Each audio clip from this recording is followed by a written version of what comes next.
Hello everyone, today I want to share with you all a counterpoint line that I came up with to accompany one of my 251 exercises that goes like this. You may recognize this from one of my YouTube videos. So I revisited this, but with an intention of creating something on top of it. Not necessarily to play together, but it is basically the left-hand counterpoint. So it goes like this.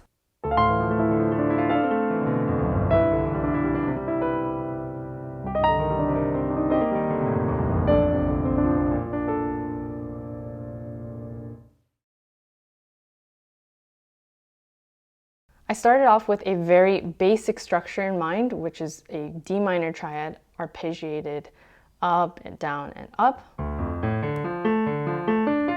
And from there, I basically just adjusted notes slightly as I went in accordance to what's happening in the right hand so that I could create something that has a little more variety. And the concepts that I used and showed in the previous video are things that I kept in mind.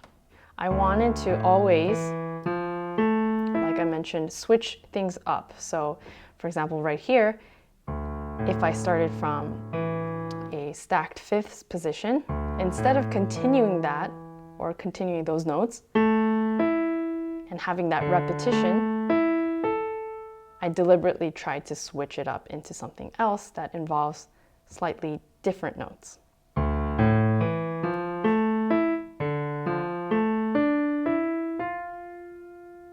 Additionally, what I was trying to do most of the time was to avoid consonant intervals or avoid clusters where what's happening in the right hand is quite similar to what's happening in the left hand in terms of pitch choice.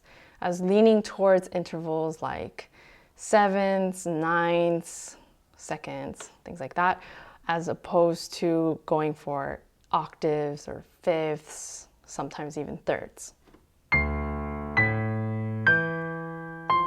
Here's an exception.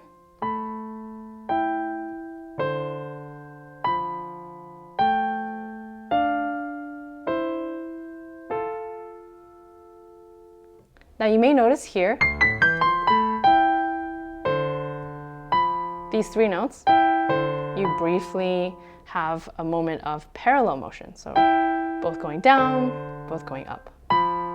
I find these moments are quite nice to include instead of always keeping it 100% in mirror or contrary motion, because that is another way of adding variety.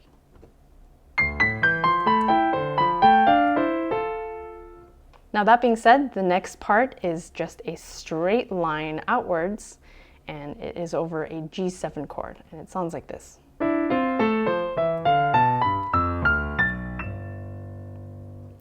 In the original, I'm holding down the G7 chord here as I'm playing this line upwards with the right hand. And because the G is firmly rooted in place, I can concentrate on this F major 7 sound, which focuses on the extensions. Now with the left hand, I can't really do that because even when I am adding chords, it's not like the right hand where the chord is on the lower end of things to define the harmony. So I really have to define the harmony using the line itself. So instead of focusing on the extension notes, I really had to focus on the G7 itself. Now instead of going through every single detail here, I basically use the same concepts as I did for the beginning of the exercise, where I am switching up the different spacings. I'm trying to avoid consonant intervals as much as I can and having a mixture of contrary and parallel motion.